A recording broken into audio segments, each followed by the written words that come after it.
ನಮಸ್ಕಾರ, ಈ ನ್ಯೂಸ್ ಟಿವಿಗೆ ಸ್ವಾಗತ. ನಾನು ಶ್ರಾವಣಿ. ಮೊದಲಿಗೆ ಹೆಡ್ಲೈನ್ಸ್. ಕೆಐಎಡಿಬಿ ಭೂಸ್ವಾಧೀನ ವಿರೋಧಿಸಿ ರೈತ ಸಂಘದಿಂದ ಪ್ರತಿಭಟನೆ. ರೈತ ನಾಯಕರನ್ನು ಬಂಧಿಸಿದ್ದನ್ನ ವಿರೋಧಿಸಿ ಚಿಕ್ಕಬಳ್ಳಾಪುರ ಕೋಲಾರ ಮಾರ್ಗದ ರಸ್ತೆ ತಡೆ. ಪೊಲೀಸರು ರೈತರ ನಡುವೆ ಮಾತಿನ ಚಕಮಕಿ. ಕೈಗಾರಿಕೆಗಳಿಗೆ ಕೃಷಿ ಭೂಮಿ ವಶಪಡಿಸಿಕೊಳ್ಳುವುದನ್ನು ವಿರೋಧಿಸುವುದಕ್ಕೆ ಕೋಡಿಹಳ್ಳಿ ಚಂದ್ರಶೇಖರ್ ಬೈರೇಗೌಡ ಬಂಧನ ಖಂಡಿಸಿ ಚಿಕ್ಕಬಳ್ಳಾಪುರದಲ್ಲಿ ರೈತ ಸಂಘದಿಂದ ಪ್ರತಿಭಟನೆ. ಸಂಚಾರ ಅಸ್ತವ್ಯಸ್ತ. ಕುತೂಹಲ ಮೂಡಿಸಿದ ಮಾಲೂರು ಶಾಸಕರ ಚುನಾವಣೆ ವಿವಾದ. ಇವಿಎಂ ಉಗ್ರಾಣದ ಬಾಗಿಲು ತೆಗೆದು ಪರಿಶೀಲನೆ. ನಿರ್ದಿಷ್ಟ ದಾಖಲೆಗಳು ಲಭ್ಯವಾಗಿಲ್ಲ. ಜಿಲ್ಲಾಧಿಕಾರಿ ಅಕ್ರಮ್ ಪಾಷಾ. 3 ವರ್ಷದಲ್ಲಿ 4 ಮದುವೆ ಮಾಡಿಕೊಂಡ ಐನಾತಿ ಮಹಿಳೆ. ಆಧಾರ್ ಕಾರ್ಡ್ ಅನ್ನು ನಕಲಿ ಮಾಡಿ ವಂಚಿಸುತ್ತಿದ್ದ ತಂಡ ಈಗ ಅಂದರ್.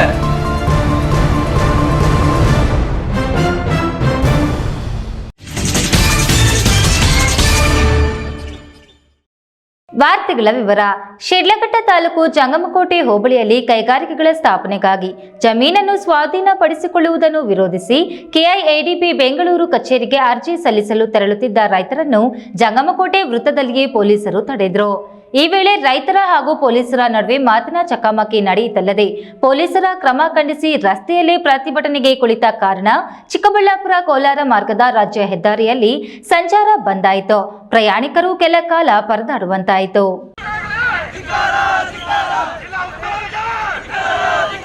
ಶಿಡ್ಲಘಟ್ಟ ತಾಲೂಕು ಜಂಗಮಕೋಟೆ ಹೋಬಳಿಯಲ್ಲಿ ಫಲವತ್ತಾದ ಕೃಷಿ ಜಮೀನನ್ನು ಸ್ವಾಧೀನ ಪ್ರಕ್ರಿಯೆಯಿಂದ ಕೈಬಿಡುವಂತೆ ಕೆಐಎಡಿಬಿ ಕಚೇರಿಗೆ ಅರ್ಜಿಗಳನ್ನು ಸಲ್ಲಿಸಲು ಜಂಗಮಕೋಟೆ ಹೋಬಳಿಯ ರೈತರು ಬೆಂಗಳೂರಿನ ಕೆಐಎಡಿಬಿ ಕಚೇರಿಗೆ ತೆರಳಲು ಮುಂದಾದರು. ಈ ವೇಳೆ ಪೊಲೀಸರು ಜಂಗಮಕೋಟೆ ವೃತ್ತದಲ್ಲೇ ರೈತರನ್ನ ತಡೆದು ಇಲ್ಲಿಗೆ ಕೆಐಎಡಿಬಿ ಅಧಿಕಾರಿಗಳನ್ನು ಕರೆಸುತ್ತೇವೆ, ನಿಮ್ಮ ಸಮಸ್ಯೆಗಳನ್ನು ಇಲ್ಲಿಯೇ ತಿಳಿಸಿ ಬಗೆಹರಿಸಿಕೊಳ್ಳಿ, ಬೆಂಗಳೂರಿಗೆ ಹೋಗುವುದು ಬೇಡ ಎಂದು ರೈತರಲ್ಲಿ ಮನವಿ ಮಾಡಿ ಬೆಂಗಳೂರಿಗೆ ತೆರಳದಂತೆ ತಡೆದರು. ಈ ವೇಳೆ ರೈತ ಸಂಘದ ರಾಜ್ಯ ಕಾರ್ಯಾಧ್ಯಕ್ಷ ಭಕ್ತರಹಳ್ಳಿ ಬೈರೇಗೌಡ ಮಾತನಾಡಿ, ಈ ಹಿಂದೆ ಸಚಿವ ಎಂಬಿ ಪಾಟೀಲ್ ಅವರ ಸಹಿ ಇರುವ ಪತ್ರವನ್ನು ತಂದಿದ್ದ ಕೆಐಎಡಿಬಿ ಆಯುಕ್ತರು ಆಗಸ್ಟ್ 2ನೇ ವಾರ ರೈತರ ಸಭೆ ಕರೆದು ಮಾತನಾಡುತ್ತೇವೆ ಎಂದಿದ್ದರು. ಅದುವರೆಗೂ ಕೆಐಎಡಿಬಿಯಿಂದ ಜಮೀನು ಸ್ವಾಧೀನಪಡಿಸಿಕೊಳ್ಳುವ ಸಂಬಂಧ ಯಾವುದೇ ಪ್ರಕ್ರಿಯೆ ನಡೆಸುವುದಿಲ್ಲ. ಎಲ್ಲ ರೈತರು ಕಚೇರಿಗೆ ನಿಮ್ಮ ಸಮಸ್ಯೆಯ ಅರ್ಜಿಯನ್ನು ಸಲ್ಲಿಸಿ ಎಂದು ಹೇಳಿದ್ದರು. ಆ ಕಾರಣಕ್ಕೆ ನಾವು ಇಂದು ಬೆಂಗಳೂರಿನ ಕೆಐಎಡಿಬಿ ಕಚೇರಿಗೆ ಅರ್ಜಿ ಸಲ್ಲಿಸಲು ತೆರಳುತ್ತಿದ್ದೆವು. ಆದರೆ ಪೊಲೀಸರು ನಮ್ಮನ್ನು ಇಲ್ಲಿಯೇ ತಡೆದರು ಎಂದರು.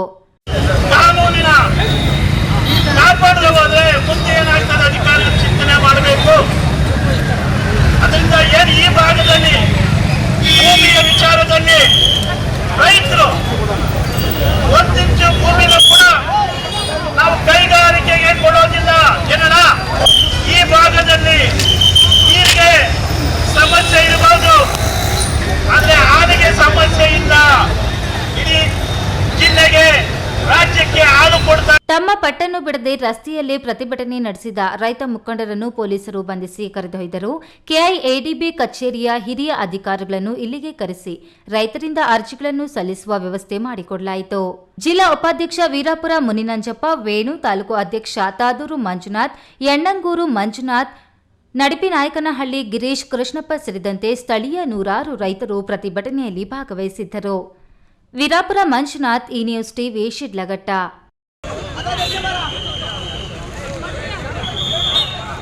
ಚಿಕ್ಕಬಳ್ಳಾಪುರ ಜಿಲ್ಲೆ ಶಿಡ್ಲಘಟ್ಟ ತಾಲೂಕು ಜಂಗಮಕೋಟೆ ಬಳಿ ಕೆಐಎಡಿಬಿಗೆ ಭೂ ಸ್ವಾಧೀನ ವಿರೋಧಿಸಿ ರೈತರ ಕೃಷಿ ಭೂಮಿ ಕೈಬಿಡುವಂತೆ ಅರ್ಜಿ ಹಾಕಲು ಹೊರಟಿದ್ದ ರೈತರ ವಾಹನಗಳನ್ನು ತಡೆದ ಪೊಲೀಸರು ರೈತ ಸಂಘದ ಕಾರ್ಯಾಧ್ಯಕ್ಷ ಭಕ್ತರಹಳ್ಳಿ ಬೈರೇಗೌಡರನ್ನ ಬಂಧಿಸಿದ್ದಾರೆ.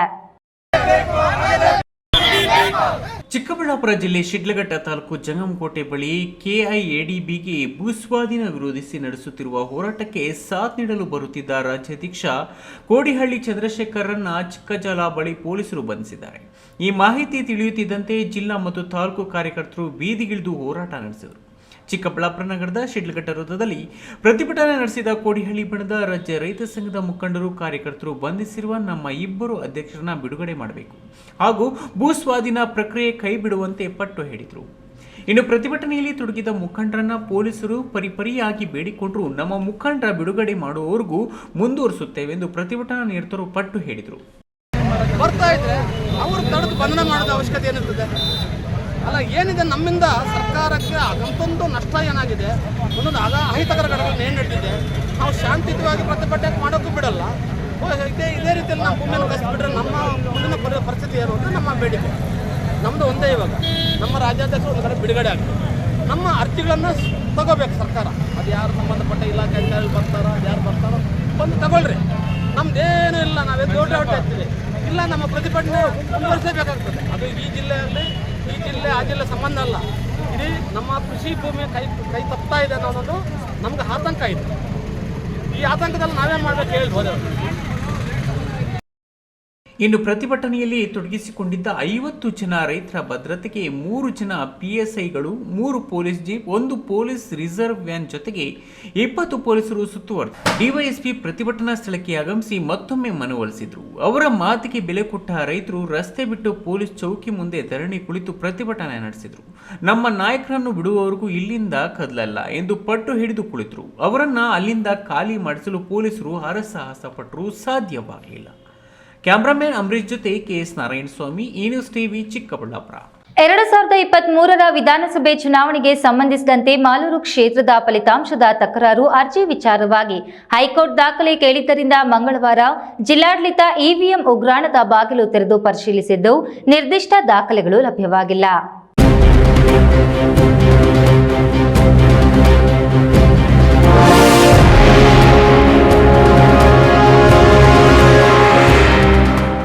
ಕೋಲಾರದ ಸರ್ಕಾರಿ ಪ್ರಥಮ ದರ್ಜೆ ಕಾಲೇಜಿನಲ್ಲಿ 2023ರ ಮೇ 13ರಂದು ನಡೆದ ಮತ ಎಣಿಕೆಯಲ್ಲಿ ನಂಜೇಗೌಡ 50,955 ಮತ ಪಡೆದಿದ್ರೆ ಪ್ರತಿಸ್ಪರ್ಧಿ ಮಂಜುನಾಥ್ ಗೌಡ 50,707 ಮತ ಗಳಿಸಿದ್ರು. ಅಂದೇ ಮಂಜುನಾಥ್ ಗೌಡ ಹಾಗೂ ಬೆಂಬಲಿಗರು ಮರುಮತ ಎಣಿಕೆಗೆ ಪಟ್ಟು ಹಿಡಿದಿದ್ರು. ಅದಕ್ಕೆ ಅವಕಾಶ ನೀಡದೆ ಅಂದಿನ ಜಿಲ್ಲಾಧಿಕಾರಿ ವೆಂಕಟರಾಜ್ ರವರು ಅಭ್ಯರ್ಥಿಗಳ ಸಮ್ಮುಖದಲ್ಲಿ ಚುನಾವಣಾ ನಿಯಮದ ಪ್ರಕಾರ ಕ್ಷೇತ್ರದ 5 ಮತಗಟ್ಟೆಗಳ ವಿವಿಪ್ಯಾಟ್ಗಳನ್ನು ಲಾಟರಿ ಮೂಲಕ ಆಯ್ಕೆ ಮಾಡಿಕೊಂಡು ಮತ ತಾಳೆ ಮಾಡಿದ್ರು. ಯಾವುದೇ ವ್ಯತ್ಯಾಸ ಕಂಡುಬರದ ಕಾರಣ ಅಧಿಕೃತವಾಗಿ ಫಲಿತಾಂಶ ಪ್ರಕಟಿಸಿದ್ರು. ಮರು ಎಣಿಕೆಗೆ ಅವಕಾಶ ನೀಡುವಂತೆ ಕೋರಿ ಮಂಜುನಾಥ್ ಗೌಡ ಹೈಕೋರ್ಟ್ ಮೆಟ್ಟಿಲೇರಿದ್ರು. ಮಾಲೂರು ಕ್ಷೇತ್ರದ ಫಲಿತಾಂಶದ ತಕರಾರು ಅರ್ಜಿ ವಿಚಾರವಾಗಿ ಹೈಕೋರ್ಟ್ ದಾಖಲೆ ಕೇಳಿದ್ರಿಂದ ಜಿಲ್ಲಾ ಚುನಾವಣಾಧಿಕಾರಿಯೂ ಆಗಿರುವ ಕೋಲಾರ ಜಿಲ್ಲಾಧಿಕಾರಿ ಅಕ್ರಮ್ ಪಾಷಾ ಪೊಲೀಸರ ಬಿಗಿ ಭದ್ರತೆಯಲ್ಲಿ ಮಾನ್ಯತೆ ಪಡೆದ ರಾಜಕೀಯ ಪಕ್ಷಗಳ ಸಮ್ಮುಖದಲ್ಲಿ ಮಾಲೂರು ಕ್ಷೇತ್ರಕ್ಕೆ ಸಂಬಂಧಿಸಿದ ಭದ್ರತಾ ಕೊಠಡಿ ತೆರೆದು ಮತ ಎಣಿಕೆ ಸಂದರ್ಭದಲ್ಲಿ ಸಂಗ್ರಹಿಸಿಟ್ಟಿರುವ ದಾಖಲೆಗಳನ್ನು ತಡಕಾಡಿದ್ರು. ಬಳಿಕ ಸುದ್ದಿಗಾರರಿಗೆ ಮಾತನಾಡಿದ ಅಕ್ರಮ್ ಪಾಷಾ, ನ್ಯಾಯಾಲಯ ಕೇಳಿದ ದಾಖಲೆಗಳು ಭದ್ರತಾ ಕೊಠಡಿಯಲ್ಲಿ ಲಭ್ಯವಾಗಿಲ್ಲ. EVM ಹಾಗೂ ಇತರೆ ದಾಖಲೆಗಳಿವೆ. ಮಾಲೂರು ಖಜಾನೆಯಲ್ಲಿ ಇರಬಹುದು. ಹೀಗಾಗಿ ಖಜಾನೆಯಲ್ಲಿ ಹುಡುಕಿ ದಾಖಲೆ ಲಭಿಸಿದ್ರೆ ನ್ಯಾಯಾಲಯಕ್ಕೆ ಒಪ್ಪಿಸುತ್ತೇವೆ ಎಂದರು. ಯಾವ ದಾಖಲೆಗಳನ್ನು ನ್ಯಾಯಾಲಯ ಕೇಳಿದೆ ಎಂಬ ಪ್ರಶ್ನೆಗೆ ಮತ ಎಣಿಕೆಯ CCTV ದೃಶ್ಯಾವಳಿಗಳನ್ನು ಕೇಳಿದ್ದಾರೆ. ರೌಂಡ್ ವೈಸ್ ಮತ ಎಣಿಕೆ ಮಾಹಿತಿ ನಮ್ಮಲ್ಲಿದೆ. ಹಾರ್ಡ್ ಡಿಸ್ಕ್ ಹಾಗೂ CCTV ದೃಶ್ಯಾವಳಿ ಇಲ್ಲಿಲ್ಲ. ಇದು ಮಾಲೂರಿನ ಖಜಾನೆಯಲ್ಲಿದೆ ಎಂಬುದನ್ನು ಪರಿಶೀಲಿಸಲು ತಹಶೀಲ್ದಾರ್ಗೆ ಸೂಚನೆ ನೀಡಲಾಗುವುದು ಎಂದು ಹೇಳಿದರು. ಇನ್ನು ಮಾಹಿತಿ ಲಭ್ಯವಿದೆಯೋ ಅದನ್ನು ನ್ಯಾಯಾಲಯ ಮುಂದೆ ಇಡುತ್ತೇವೆ. ಏನೇನು ಲಭ್ಯವಾಗಿಲ್ಲವೋ ಆ ಬಗ್ಗೆಯೂ ಮಾಹಿತಿ ನೀಡುತ್ತೇವೆ. ಚುನಾವಣಾ ಮುಗಿದು ಬಳಿಕದ ಮಾಹಿತಿ ಎಲ್ಲ ಉಗ್ರಾಣದಲ್ಲಿ ಇದೆ. ವಿವಾದಕ್ಕೆ ಸಂಬಂಧಿಸಿದ ಅಂಶಗಳು ಮಾಲೂರಿನ ಖಜಾನೆಯಲ್ಲಿ ಇರಬಹುದು ಎಂದರು. ಮಾನ್ಯ ಉಚ್ಚ ನ್ಯಾಯಾಲಯದ ನಿರ್ದೇಶನದಂತೆ ಈ ದಿನ ಮಾಲೂರು ವಿಧಾನಸಭಾ ಕ್ಷೇತ್ರದ ಒಂದು ಮತ ಎಣಿಕೆಯಲ್ಲಿ ವಿವಾದ ನಡೀತಾ ಇದೆ. ಅದಕ್ಕೆ ಸಂಬಂಧಿಸಿದಂತೆ ಸ್ಟ್ರಾಂಗ್ ರೂಮನ್ನು ಓಪನ್ ಮಾಡೋದಕ್ಕೆ ನಾವು ಚುನಾವಣಾ ಆಯೋಗದ ಅನುಮತಿಯನ್ನು ಪಡ್ಕೊಂಡಿದ್ವಿ. ಚುನಾವಣಾ ಆಯೋಗ ಸ್ಟ್ರಾಂಗ್ ರೂಮನ್ನು ಓಪನ್ ಮಾಡಿ ಅದರಿಂದ ಇರುವಂಥ ದಾಖಲೆಗಳನ್ನು ತೆಗೆದುಕೊಳ್ಳಿ ಅಂತ ಹೇಳಿದರು. ನಮಗೆ ಬೇಕಾದಂಥ ದಾಖಲೆಗಳನ್ನು ಇವತ್ತು ನಮ್ಮ ಸ್ಟ್ರಾಂಗ್ ರೂಮ್ನಲ್ಲಿ ನೋಡಿದ್ವಿ. ಆದರೆ ಇಲ್ಲಿ ಅಂಥ ಯಾವುದೇ ದಾಖಲೆಗಳನ್ನು ಇಟ್ಟಿಲ್ಲ. ಎಲ್ಲ ದಾಖಲೆಗಳು ಬೇರೆ, ಎಲ್ಲ EVM ಮತ್ತು ಎಲ್ಲ ದಾಖಲೆಗಳಿದ್ದಾವೆ. ಆದರೆ ಅವರಿಗೆ ಬೇಕಾದಂಥ ದಾಖಲೆಗಳು ಇರಲಿಲ್ಲ. ನಮ್ಮ ಮಾಲೂರು ಟ್ರೆಜರಿಯಲ್ಲಿ ಇಟ್ಟಿರಬಹುದು ಅನ್ನೋದು ಮತ್ತೊಂದು ಅಭಿಪ್ರಾಯ ಇದೆ. ಆದ್ದರಿಂದ ಈಗ ಮಾಲೂರು ಟ್ರೆಜರಿಯಲ್ಲಿ ನಾವು ಓಪನ್ ಮಾಡಿ ಆ ದಾಖಲೆಗಳೇನಾದರೂ ಇದ್ದರೆ ಅದನ್ನು ಕೋರ್ಟ್ಗೆ ಪ್ರೊಡ್ಯೂಸ್ ಮಾಡ್ತೀವಿ. ಬಿಜೆಪಿ ಅಭ್ಯರ್ಥಿ KS ಮಂಜುನಾಥ್ ಗೌಡ, ಪಕ್ಷೇತರ ಅಭ್ಯರ್ಥಿ ಹೂಡಿ ವಿಜಯ್ ಕುಮಾರ್, KRS ಅಭ್ಯರ್ಥಿ ಮಹೇಶ್ ಸೇರಿದಂತೆ ಮಾಲೂರು ಕ್ಷೇತ್ರದಿಂದ ಸ್ಪರ್ಧಿಸಿದ್ದ ಅಭ್ಯರ್ಥಿಗಳು ಬಿಜೆಪಿ ಜಿಲ್ಲಾ ಅಧ್ಯಕ್ಷ ಡಾಕ್ಟರ್ ವೇಣುಗೋಪಾಲ್, ಕಾಂಗ್ರೆಸ್ ಜಿಲ್ಲಾ ಅಧ್ಯಕ್ಷ ಲಕ್ಷ್ಮೀನಾರಾಯಣ, CPM ಮುಖಂಡ Gandhinagar Narayanaswamy, JDS, BSP, Aam Aadmi party ಮುಖಂಡರು ಬಂದಿದ್ದರು. ಈ ಸಂದರ್ಭದಲ್ಲಿ ಶಾಸಕ ನಂಜೇಗೌಡ ಪುತ್ರರಾದ ಹರೀಶ್, ಸುನೀಲ್ ಹೊರಗಡೆ ಕಾರ್ಯಕರ್ತರ ಜೊತೆಗೆ ಇದ್ದರು. ಜಿಲ್ಲಾ ಪೊಲೀಸ್ ವರಿಷ್ಠಾಧಿಕಾರಿ ನಿಖಿಲ್ ಬಿ, ಹೆಚ್ಚುವರಿ ಜಿಲ್ಲಾಧಿಕಾರಿ ಮಂಗಳ, ಉಪವಿಭಾಗಾಧಿಕಾರಿ ಡಾಕ್ಟರ್ ಮೈತ್ರಿ ಹಾಜರಿದ್ದರು. Satish, news TV, Kolar.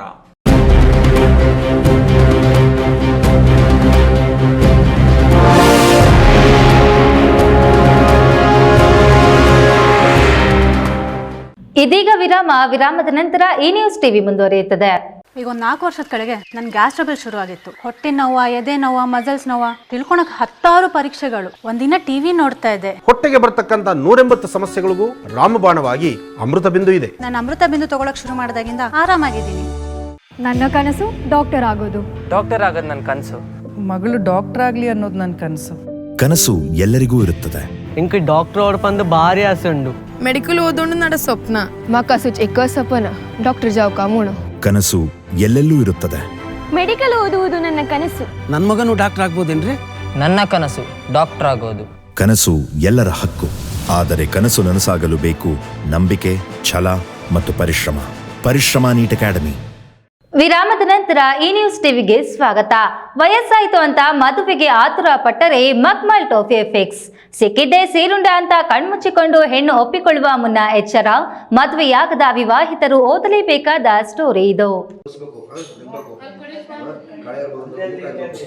ಮದುವೆ ಹೆಸರಲ್ಲಿ ಅವಿವಾಹಿತನನ್ನೇ ಟಾರ್ಗೆಟ್ ಮಾಡ್ತಾ ಇದ್ದ ಹುಬ್ಬಳ್ಳಿ ತಂಡ ತುಮಕೂರು ಜಿಲ್ಲೆಯಲ್ಲಿ ಅವಿವಾಹಿತನೊಬ್ಬನನ್ನ ಮಕ್ಮಾಲ್ ಟೋಪಿ ಹಾಕಿ ವಂಚನೆ ಮಾಡಿರುವಂತಹ ಘಟನೆ ತಡವಾಗಿ ಬೆಳಕಿಗೆ ಬಂದಿದೆ. ತುಮಕೂರು ಜಿಲ್ಲೆ ಗುಬ್ಬಿ ತಾಲೂಕಿನ ಅತ್ತಿಗಟ್ಟೆ ಗ್ರಾಮದ ಪಾಲಾಕ್ಷಯ್ಯನ ಮಗ ದಯಾನಂದ ಮೂರ್ತಿಗೆ 34 ವರ್ಷ ದಾಟಿದ್ರೂ ಹೆಣ್ಣು ಸಿಗದೆ ನೊಂದಿದ್ದಂತಹ ಕುಟುಂಬ. ನೂರಾರು ಹೆಣ್ಣು ಹುಡುಕಿದ್ರೂ ಕೂಡಿ ಬರ್ದ ಕಂಕಣ ಭಾಗ್ಯ. 10 ಮದುವೆ ಬ್ರೋಕರ್ಗಳ ಮೂಲಕ ಹೆಣ್ಣು ಹುಡುಕಿಸಿದ್ದು ಕಡೆಗೆ ಪಾಲಾಕ್ಷಯ್ಯಗೆ ಕುಷ್ಟಗಿ ಮೂಲದ ಬಸವರಾಜು ಮೂಲಕ ಲಕ್ಷ್ಮಿ ಎಂಬಾಕೆಯ ಪರಿಚಯವಾಗಿತ್ತು. ಬ್ರೋಕರ್ ಕೆಲಸ ಮಾಡುತ್ತಿರುವ ಲಕ್ಷ್ಮಿ ಬಳಿ ಮಗನಿಗೆ ಹೆಣ್ಣು ತೋರಿಸುವಂತೆ ಕೇಳಿಕೊಂಡ ಪಾಲಾಕ್ಷಯ್ಯ ಇವರ ಪರಿಸ್ಥಿತಿ ನೋಡಿ ಮೋಸ ಮಾಡುವ ತೀರ್ಮಾನ ಮಾಡಿದ ಲಕ್ಷ್ಮಿ. ಹುಬ್ಬಳ್ಳಿಯಲ್ಲಿ ಒಬ್ಬ ಒಳ್ಳೆ ಹುಡುಗಿ ಇದ್ದಾಳೆ, ಆಕೆಗೆ ತಂದೆ ತಾಯಿ ಇಲ್ಲ, ನೀವೇ ಮದುವೆ ಮಾಡಿಕೊಳ್ಬೇಕೆಂದು ಸುಳ್ಳು ಹೇಳಿ ಕೋಮಲ ಎಂಬ ಹೆಸರಿನಲ್ಲಿ ಯುವತಿಯ ಫೋಟೋ ತೋರಿಸಿದ್ಲು. ಕಳೆದ ವರ್ಷ ನವೆಂಬರ್ 11ನೇ ತಾರೀಕು ಗಂಡಿನ ಮನೆ ನೋಡಲು ಅತ್ತಿಕಟ್ಟೆ ಗ್ರಾಮಕ್ಕೆ ಯುವತಿಯೊಂದಿಗೆ ಚಿಕ್ಕಮ್ಮ ಚಿಕ್ಕಪ್ಪ ಎಂದು ಹೇಳಿಕೊಂಡು ಬಂದು 2 ಕುಟುಂಬಗಳು ಸೇರಿ ಅಂದೇ ಮದುವೆ ಮಾತುಕತೆ ನಡೆಸಿ ಹೆಣ್ಣಿಗೆ ಚಿನ್ನದ ಸರ, ತಾಳಿ, ಕಿವಿಗೆ ಓಲೆ ನೀಡಿ ಗ್ರಾಮದಲ್ಲಿ ಮರುದಿನವೇ ಮದುವೆ ಮಾಡಿ ಮುಗಿಸಿದ್ದಾರೆ. ಹೆಣ್ಣಿನ ಕಡೆಯವರು ಅಂತ 8 ಜನರನ್ನ ಕರೆತಂದಿದ್ದ ಬ್ರೋಕರ್ ಲಕ್ಷ್ಮಿ ಮದುವೆ ಮುಗಿದು 2 ದಿನಗಳ ನಂತರ ಹಣ, ಚಿನ್ನದ ಒಡವೆ ಸಹಿತ ಯುವತಿಯೊಬ್ಬಳನ್ನೇ ವಾಪಸ್ ಕರೆದುಕೊಂಡು ಹೋಗಲಾಯಿತು. ಸಂಪ್ರದಾಯದ ಕಾರಣ ನೀಡಿ ಯುವತಿಯನ್ನು ಮಾತ್ರ ಕರೆದುಕೊಂಡು ಹೋಗಿದ್ದಾರೆ. ವಾರ ಕಳೆದರೂ ವಾಪಸ್ ಬಾರದ ಕಾರಣ ಆತಂಕಗೊಂಡ ಪಾಲಾಕ್ಷಯ್ಯ ಹುಬ್ಬಳ್ಳಿಗೆ ಹೋಗಿ ವಿಚಾರಿಸಿದಾಗ ನಕಲಿ ಮದುವೆ ಬಂದವರು ದೋಖಾ ಗಿರಾಕಿಗಳು ಎಂಬ ಸತ್ಯ ಬಯಲಾಗಿದೆ. ವಾಪಸ್ ಗುಬ್ಬಿಗೆ ಬಂದ ಪಾಲಾಕ್ಷಯ್ಯ ದೂರು ನೀಡಿದಾಗ ಪ್ರಕರಣ ದಾಖಲಿಸಿಕೊಂಡ ಗುಬ್ಬಿ ಪೊಲೀಸರು ನಿರಂತರ ತನಿಖೆ ನಡೆಸಿದರು. 1 ವರ್ಷದಿಂದ ತಲೆಮರೆಸಿಕೊಂಡಿದ್ದ ಕುಟುಂಬವನ್ನು ಮಹಾರಾಷ್ಟ್ರ, ಹುಬ್ಬಳ್ಳಿ ಸೇರಿದಂತೆ 4ರನ್ನ ಬಂಧಿಸಿದ್ದಾರೆ. 1 ವರ್ಷದ ಬಳಿಕ ಸಿಕ್ಕ ದೋಖಾ ಗಿರಾಕಿಗಳನ್ನು ತನಿಖೆ ಮಾಡಿ ಮದುವೆ ಹೆಸರಲ್ಲಿ ದೋಖಾ ಮಾಡಲು ನಕಲಿ ಆಧಾರ್ ಕಾರ್ಡ್ ಸೃಷ್ಟಿಸಿ ಮದುವೆಯಲ್ಲಿ ವಂಚನೆ ಮಾಡುವುದನ್ನೇ ವೃತ್ತಿ ಮಾಡಿಕೊಂಡಿದ್ದ ತಂಡ ನಕಲಿ ಅಡ್ರೆಸ್ನಲ್ಲಿ ಆಧಾರ್ ಕಾರ್ಡ್ ಸೃಷ್ಟಿಸಿಕೊಳ್ಳುತ್ತದೆ. 4 ಹೆಚ್ಚು ಮದುವೆ ಹೆಸರಿನಲ್ಲಿ ದೋಖಾ ಮಾಡಿದ್ದ ಗ್ಯಾಂಗ್ 3 ವರ್ಷದಲ್ಲಿ 4 ಮದುವೆ ಮಾಡಿ ಮೋಸ ಮಾಡಿರುವುದು ಬೆಳಕಿಗೆ ಬಂದಿದೆ. ಇನ್ನು ಬ್ರೋಕರ್ ಸೇರಿದಂತೆ ಇಡೀ ಪ್ರಕರಣದ ಸೂತ್ರಧಾರಿ ಮದುಮಗಳಿಗೆ ಈಗಾಗಲೇ ಮದುವೆಯಾಗಿ 2 ಮಕ್ಕಳಿದ್ದಾರೆ. ಚಿಕ್ಕಪ್ಪ ಚಿಕ್ಕಮ್ಮನ ಹೆಸರಿನಲ್ಲಿ ಬಂದಿದ್ದ ನಕಲಿಗಳು 4ರನ್ನ ಗುಬ್ಬಿ ಪೊಲೀಸರು ಜೈಲಿಗಟ್ಟಿದ್ದಾರೆ. Thimmaiah, news TV, Tumakuru. ಸ್ವಾತಂತ್ರ್ಯ ಭಾರತದಲ್ಲಿ ಪ್ರತಿಯೊಬ್ಬ ಪ್ರಜೆಗೂ ಬದುಕುವ ಹಕ್ಕಿದೆ. ಸ್ವಾತಂತ್ರ್ಯ ಬಂದು 78 ವರ್ಷವಾದರೂ ಇನ್ನೂ ಬಡತನ, ನಿರುದ್ಯೋಗ ಮತ್ತು ಆರ್ಥಿಕ ಭದ್ರತೆ ನಮ್ಮ ಜನರನ್ನ ಕಾಡುತ್ತಿದೆ. ದೇಶದಲ್ಲಿ ಓದಿ ಬುದ್ಧಿವಂತರಾಗಿ ವಿದೇಶಕ್ಕೆ ಹೋಗಿ ಸೇವೆ ಸಲ್ಲಿಸುವ ಮನೋಭಾವ ಬಿಡಿ, ದೇಶಕ್ಕಾಗಿ ದುಡಿಯಿರಿ, ಸೇವೆ ಸಲ್ಲಿಸಿ, ಆ ಮೂಲಕ ದೇಶದ ಅಭಿವೃದ್ಧಿಗೆ ಪ್ರಜೆಗಳು ಕೆಲಸ ಮಾಡಬೇಕಾಗಿದೆ ಎಂದು ಜಿಲ್ಲಾ ಸತ್ರ ನ್ಯಾಯಾಧೀಶೆ ನೇರಳೆ ವೀರಭದ್ರಯ್ಯ ಭವಾನಿ ಅಭಿಪ್ರಾಯಪಟ್ಟರು. ಮತ್ತು ನನ್ನ ಜನರಿಗೆ ಚಿಕ್ಕಬಳ್ಳಾಪುರ ನಗರದಲ್ಲಿ ಹರ್ ಘರ್ ತಿರಂಗ ಅಭಿಯಾನದಲ್ಲಿ ಕಾನೂನು ಸೇವೆಗಳ ಪ್ರಾಧಿಕಾರ, ವಕೀಲರ ಸಂಘ, ನಗರಸಭೆ ಹಾಗೂ ಕಂದಾಯ ಇಲಾಖೆ ಪಾಲ್ಗೊಂಡು ಶಾಲಾ ಮಕ್ಕಳಿಂದ ಪ್ರಮುಖ ರಸ್ತೆಗಳಲ್ಲಿ ಹರ್ ಘರ್ ತಿರಂಗ ಬಗ್ಗೆ ಜಾಗೃತಿ ಮೂಡಿಸಿದರು. ಕೇಸರಿ, ಬಿಳಿ, ಹಸಿರು 3 ಬಣ್ಣಗಳ ತಿರಂಗ ಜಾಥಾದಲ್ಲಿ ಪಾಲ್ಗೊಂಡ ನಂತರ ಮಾಧ್ಯಮಗಳಿಗೆ ಪ್ರತಿಕ್ರಿಯೆ ನೀಡಿದ ಜಿಲ್ಲಾ ಸತ್ರ ನ್ಯಾಯಾಧೀಶಿ ನೇರಳೆ ವೀರಭದ್ರಯ್ಯ ಭವಾನಿ ಅವರು, ದೇಶಕ್ಕೆ ಸ್ವತಂತ್ರ ಬಂದು 78 ವರ್ಷಗಳಾಗುತ್ತಿದೆ. ಆದರೂ ಬಡತನ, ಆರ್ಥಿಕ ಸ್ಥಿರತೆ ಸಬಲೀಕರಣಗೊಂಡಿಲ್ಲ. ಕೆಲವೇ ಪ್ರದೇಶಗಳಿಗೆ ಅಭಿವೃದ್ಧಿ ಸೀಮಿತವಾಗಿದೆ. ಹಬ್ಬವಾಗಿದೆ. ದೇಶದ ಸ್ವತಂತ್ರ ಪ್ರತಿಯೊಬ್ಬರ ಹಬ್ಬವಾಗಬೇಕು. ದೇಶಕ್ಕಾಗಿ ಪ್ರಜೆಗಳಾದ ನಾವು ಅಭಿಮಾನ ತೋರಬೇಕು. ದೇಶದಲ್ಲಿ ಓದಿ ವಿದ್ಯಾಭ್ಯಾಸ ಪಡೆದು ತಮ್ಮ ಜ್ಞಾನವನ್ನೆಲ್ಲ ವಿದೇಶಗಳಿಗೆ ಧಾರೆ ಎರೆಯುವ ಕೆಲಸ ಮಾಡಬಾರದು. ದೇಶಕ್ಕೆ ನಿಮ್ಮ ಸೇವೆ ಮುಡುಪಾಗಿಟ್ಟರೆ ದೇಶವು ಬೇಗ ಅಭಿವೃದ್ಧಿಯಾಗುತ್ತದೆ ಎಂದರು. ನಾವು ಎಲ್ಲ ಕಡೆನೂ ನೋಡಿದ್ರು ಪಾವಿಟಿ ಇದೆ, ಇಕನಾಮಿಕಲಿ ಬ್ಯಾಕ್ವರ್ಡ್ ಕೂಡ ಡೆವಲಪ್ಮೆಂಟು ಕೂಡ ಯಾವ್ಯಾವ ಏರಿಯಲ್ಲಿ ಆಗಬೇಕು ಅದ್ರಲ್ಲಿ ಮಾತ್ರ ಆಗ್ತದೆ. ಎಲ್ಲ ಕಡೆನೂ ಓವರ್ ಆಲ್ ಡೆವಲಪ್ಮೆಂಟ್ ಆಗ್ತಾ ಇಲ್ಲ. ಇದಕ್ಕೆ ಕಾರಣ ಏನಂತಂದರೆ ವಿದ್ಯಾವಂತರು ಅವರು ವಿದ್ಯಾಭ್ಯಾಸ ಆದ ನಂತರ ನಮ್ಮ ಹೊರದೇಶಕ್ಕೆ ಹೋಗೋದು ಹೆಚ್ಚಾಗಿದೆ. ಸೊ ಎಲ್ಲ ನಮ್ಮ ಮಕ್ಕಳಿಗೆ ಈಗ ಬೆಳೀತಾ ಇರೋ ಮಕ್ಕಳಿಗೆ ಒಂದು ಅರಿವು ಆಗಬೇಕಂತಂದರೆ ಮುಂದೆ ಅವರು ವಿದ್ಯಾಭ್ಯಾಸ ಮಾಡಿ ಈ ದೇಶದಲ್ಲೇ ಕೂಡ ಕೆಲಸ ಮಾಡ್ತು ಅಂದರೆ ನಮಗೆ ಇವಾಗ ಅಭಿವೃದ್ಧಿ ಇರೋದಕ್ಕಿಂತ ಹೆಚ್ಚಾಗಿ ಅಭಿವೃದ್ಧಿ ಆಗ್ಬೋದು ಅಂತ ಒಂದು ಅನಿಸಿಕೆ. ಇನ್ನು ಇಂದಿನ ಹರ್ ಘರ್ ತಿರಂಗಾ ಜಾಥಾದಲ್ಲಿ ನ್ಯಾಯಾಧೀಶರುಗಳಾದ ಶಿವಪ್ರಸಾದ್, ಶ್ರೀಧರ್, ಉಮೇಶ್, ಭಾರತಿ, ಶಿಲ್ಪಾ, ತಹಶೀಲ್ದಾರ್ ಅನಿಲ್, ಪೌರಾಯುಕ್ತ ಉಮಾಶಂಕರ್, ಗೋಲ್ಡನ್ ಗ್ಲಿಮ್ಸ್ ಮಕ್ಕಳು ಹಾಜರಿದ್ದರು. KS Narayanaswamy, news TV, Chikkaballapur. ನಿರುದ್ಯೋಗಿಗಳಿಗೆ ವರದಾನ ಉದ್ಯೋಗ ಮೇಳಗಳು. ನಿರುದ್ಯೋಗಿಗಳು ತಮ್ಮ ಪ್ರಮಾಣ ಪತ್ರಗಳನ್ನು ಕೈನಲ್ಲಿ ಹಿಡಿದು ಆನ್ಲೈನ್ ಅರ್ಜಿಗಳು ಹಾಕಿ ಕಂಪನಿಗಳ ಸುತ್ತ ಅಲಿಯುವುದನ್ನು ಇಂತಹ ಉದ್ಯೋಗ ಮೇಳಗಳು ತಪ್ಪಿಸುತ್ತದೆ ಎಂದು ಮಾಜಿ ಸಚಿವ ಶಿವಶಂಕರ್ ರೆಡ್ಡಿ ನಿರುದ್ಯೋಗಿಗಳಿಗೆ ಕಿವಿ ಮಾತನ್ನು ಹೇಳಿದರು.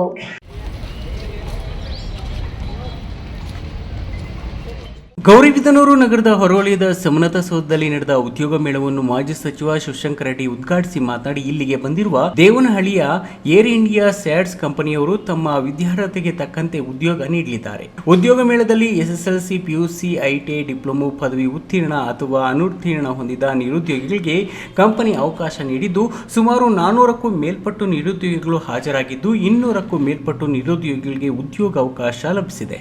ಮಿಕ್ಕವರಿಗೆ ಹಂತ ಹಂತವಾಗಿ ಆದೇಶ ಪತ್ರಗಳನ್ನು ನೀಡುವುದಾಗಿ ಏರ್ ಇಂಡಿಯಾ ಸ್ಯಾಡ್ಸ್ ಕಂಪನಿ ಅಧಿಕಾರಿಗಳು ತಿಳಿಸಿದರು. ಉದ್ಯೋಗ ಮೇಳದಲ್ಲಿ ಜಿಲ್ಲಾ ಕಾಂಗ್ರೆಸ್ ಅಧ್ಯಕ್ಷರಾದ ಕೇಶವ ರೆಡ್ಡಿ, ಮರಳೂರು ಪ್ರಕಾಶ್ ರೆಡ್ಡಿ, ಕಂಪನಿ ಅಧಿಕಾರಿಗಳಾದ ಜಯರಾಮಿರೆಡ್ಡಿ, ತಮ್ಮಯ್ಯ, ಗಿರೀಶ್ ರೆಡ್ಡಿ, ರೇವನ್ ಮುಂತಾದವರು ಭಾಗವಹಿಸಿದರು. Pradeep, news TV, Gauribidanur. 10 ಅಡಿ ಜಮೀನಿಗಾಗಿ ದಾಯಾದಿಗಳು ಪರಸ್ಪರ ಮಾರಕಾಸ್ತ್ರಗಳಿಂದ ಬಡಿದಾಡಿಕೊಂಡು ಆಸ್ಪತ್ರೆಗೆ ದಾಖಲಾಗಿರುವ ಘಟನೆ ಗುಡಿಬಂಡೆ ತಾಲೂಕಿನ ಪುರದಹಳ್ಳಿ ಗ್ರಾಮದಲ್ಲಿ ನಡೆದಿದೆ. ಸೋಮವಾರ ರಾತ್ರಿ 10 ಗಂಟೆ ಸಮಯದಲ್ಲಿ ಗುಡಿಬಂಡೆ ತಾಲೂಕಿನ ಪುರದಹಳ್ಳಿ ಗ್ರಾಮದ ನಾರಾಯಣಸ್ವಾಮಿ ಹಾಗೂ ಗ್ರಾಮ ಪಂಚಾಯಿತಿ ಸದಸ್ಯ ನರಸಿಂಹಪ್ಪ ನಡುವೆ 10 ಅಡಿ ಜಾಗಕ್ಕಾಗಿ ಗಲಾಟೆ ಶುರುವಾಗಿದ್ದು, ಮಾತಿಗೆ ಮಾತು ಬೆಳೆದು ಚಿಕ್ಕಪ್ಪನ ಮಗನಾದ ನಾರಾಯಣಸ್ವಾಮಿ ದೊಡ್ಡಪ್ಪನ ಮಗನಾದ ನರಸಿಂಹಮೂರ್ತಿಗೆ ಮಚ್ಚಿನಿಂದ ಹಲ್ಲೆ ಮಾಡಿದ್ದಾನೆ. ಗ್ರಾಮಸ್ಥರು ಗುಡಿಬಂಡೆ ಪೊಲೀಸರಿಗೆ ಮಾಹಿತಿಯನ್ನ ಮುಟ್ಟಿಸಿದ್ದಾರೆ. ಸ್ಥಳಕ್ಕೆ ಬಂದ ಪೊಲೀಸರು ನಾರಾಯಣಸ್ವಾಮಿಯನ್ನು ಬಂಧಿಸಿದ್ದಾರೆ. ಹಲ್ಲೆಗೊಳಗಾದ ನರಸಿಂಹಮೂರ್ತಿಯನ್ನು ಗುಡಿಬಂಡೆ ಸಾರ್ವಜನಿಕ ಆಸ್ಪತ್ರೆಗೆ ದಾಖಲಿಸಿ ಚಿಕಿತ್ಸೆ ನೀಡಲಾಗುತ್ತಿದೆ. ಇನ್ನು ಘಟನೆಗೆ ಸಂಬಂಧಿಸಿದಂತೆ ಗುಡಿಬಂಡೆ ಪೊಲೀಸರು ಗ್ರಾಮಕ್ಕೆ ಹಾಗೂ ಆಸ್ಪತ್ರೆಗೆ ಭೇಟಿ ನೀಡಿ ಮಾಹಿತಿ ಪಡೆದು ಪ್ರಕರಣವನ್ನು ದಾಖಲಿಸಿಕೊಂಡಿದ್ದು, ಹಲ್ಲೆ ಮಾಡಿರುವ ಆರೋಪಿ ನಾರಾಯಣಸ್ವಾಮಿಯನ್ನು ಗುಡಿಬಂಡೆ ಪೊಲೀಸರು ವಶಕ್ಕೆ ಪಡೆದುಕೊಂಡಿದ್ದಾರೆ. ಸಾಹೇಬರು ಬಂದ್ಬಿಟ್ಟು ನಾವು ಅದನ್ನ ಸರ್ವೆ ಮಾಡಿ ಯಾರಿಗೆ ಬರುತ್ತೆ ಯಾರಿಗಿಲ್ಲ ಅಂತ ತೀರ್ಮಾನ ಕೊಡ್ತೀವಿ ಅಂತಂದ್ರು. ಅವತ್ತಿಂದ ನಾವು ಯಾವುದೇ ಕಾರಣಕ್ಕೂ ಅದರಲ್ಲಿ ನಾವು ಹೋಗಿಲ್ಲ, ಅವರೂ ಹೋಗಿಲ್ಲ. ಯಾವುದೇ ಕಾರಣಕ್ಕೂ ನಾವು ಏನು ಗಲಾಟೆಗಳು ಆಗಿರಲಿಲ್ಲ ಸರ್. ನಿನ್ನೆ ಪಂಚಾಯಿತಿಯಲ್ಲಿ ಆ ಥರ ಆಗಿದ ಸಂಜೆ ಈ ಥರ ಘಟನೆ ನಡೆದಿರುತ್ತೆ sir. Manjunath B, news TV, Gudibande. Gauribidanur ನಗರದ ತಾಲೂಕು ಪಂಚಾಯಿತಿ ಆವರಣದಲ್ಲಿರುವ ಸಮರ್ಥ ಸೌಧದಲ್ಲಿ ಮಂಗಳವಾರ ಶಾಸಕ ಪುಟ್ಟಸ್ವಾಮಿ ಗೌಡ ಅಧ್ಯಕ್ಷತೆಯಲ್ಲಿ ತ್ರೈಮಾಸಿಕ ಕೆಡಿಪಿ ಸಭೆ ಆಯೋಜನೆ ಮಾಡಲಾಗಿತ್ತು. ನೀವು ಎಲ್ಲಿ ಜಾಗ ಗುರುತಿ ಎಲ್ಲಿ ಅವಶ್ಯಕತೆ ಇದೆ ನೋಡ್ಕೊಂಡು ನೀವೇ ಒಂದು 2-3 ಕಡೆ ಕರೆಕ್ಟಾಗಿ ಘಟನೆ ಮಾಡಿ. ಗೌರಿಬಿದನೂರಿನಲ್ಲಿ 4 ಗಂಟೆಗೂ ಹೆಚ್ಚು ಕಾಲ ನಡೆದ ಕೆಡಿಬಿ ಸಭೆಯಲ್ಲಿ ಗ್ರಾಮೀಣ ಭಾಗದ ನೀರಿನ ಸಮಸ್ಯೆ ಮತ್ತು ಜೆಜೆಎಂ ಕಾಮಗಾರಿಗಳನ್ನು ಆದಷ್ಟು ಬೇಗ ಪೂರ್ಣಗೊಳಿಸಿ ಕೆಲಸ ಮುಗಿದ ಮೇಲೆ ಬಿಲ್ ಮಾಡುವುದು ಸೇರಿದಂತೆ ಇನ್ನಿತರ ವಿಷಯಗಳನ್ನು ಚರ್ಚಿಸಲಾಯಿತು. ಗೌರಿಬಿದನೂರು ನಗರದಲ್ಲಿ ನಿರ್ಮಾಣ ಹಂತದಲ್ಲಿರುವ ನೂತನ ಸಾರ್ವಜನಿಕ ಆಸ್ಪತ್ರೆಯನ್ನು ಡಿಸೆಂಬರ್ ಒಳಗೆ ಪೂರ್ಣಗೊಳ್ಳದಿದ್ದರೆ ಪತ್ರ ಬರೆಯುವೆ ಎಂದು ಶಾಸಕ ಪುಟ್ಟಸ್ವಾಮಿ ಗೌಡ ತಾಲೂಕು ಆರೋಗ್ಯ ಇಲಾಖೆ ಅಧಿಕಾರಿಗಳಿಗೆ ತಿಳಿಸಿದರು. ತಾಲೂಕಿನಲ್ಲಿ 3 ಪೊಲೀಸ್ ಠಾಣೆ ಇದ್ದು 2024 ಆಗಸ್ಟ್ ವರೆಗೆ 2738 ಪ್ರಕರಣಗಳು ದಾಖಲಾಗಿವೆ. ಫೋಕ್ಸೋ, ಲೈಂಗಿಕ ಸಮಸ್ಯೆ, ಬಾಲ್ಯ ವಿವಾಹ ತಡೆ ಆಗಬೇಕು. ಜಿಲ್ಲೆಯಲ್ಲಿ ಅತಿ ಹೆಚ್ಚು ಫೋಕ್ಸೋ ಪ್ರಕರಣ ದಾಖಲಾಗಿದೆ ಮತ್ತು ತಾಲೂಕಿನ ಕುಡುಮಲಗುಂಟೆ ಕೈಗಾರಿಕಾ ಪ್ರದೇಶದಲ್ಲಿ 5 ಕಡೆ ಮದ್ಯ ಮಾರಾಟ ಮಾಡುತ್ತಿದ್ದು, ತಾಲೂಕಿನಲ್ಲಿ 42 ಮದ್ಯದ ಪ್ರಕರಣಗಳು ದಾಖಲಾಗಿದೆ. 24 ಕಳ್ಳತನ ಪ್ರಕರಣ ದಾಖಲಾಗಿದೆ. ಮುಖ್ಯವಾಗಿ ನಗರಸಭೆಯವರು ಅಂಗಡಿ ಮಾಲೀಕರಿಗೆ ಲೈಸೆನ್ಸ್ ನೀಡುವ ಮುನ್ನ ಅಂಗಡಿಗಳಿಗೆ ಕಡ್ಡಾಯವಾಗಿ ಸಿಸಿ ಕ್ಯಾಮೆರಾ ಅಳವಡಿಸಬೇಕು ಎಂದು ಸೂಚನೆ ನೀಡಬೇಕಾಗಿದೆ. ಇದರಿಂದ ಹೆಚ್ಚು ಅನುಕೂಲವಾಗುತ್ತದೆ ಎಂದು ವೃತ್ತ ನಿರೀಕ್ಷಕ ಕೆಪಿ ಸತ್ಯನಾರಾಯಣ್ ಸಭೆಯಲ್ಲಿ ತಿಳಿಸಿದರು. ಈ ವೇಳೆ ತಹಶೀಲ್ದಾರ್ ಮಹೇಶ್ ಪತ್ರಿ, ಇಒ ಹೊನ್ನಯ್ಯ, ಆಯುಕ್ತೆ ಡಿಎಂ ಗೀತಾ, ವೃತ್ತ ನಿರೀಕ್ಷಕ ಕೆಪಿ ಸತ್ಯನಾರಾಯಣ್ ಮತ್ತು ತಾಲೂಕು ಮಟ್ಟದ ಅಧಿಕಾರಿಗಳು ಹಾಜರಿದ್ದರು. Pradeep, news TV, Gauribidanur.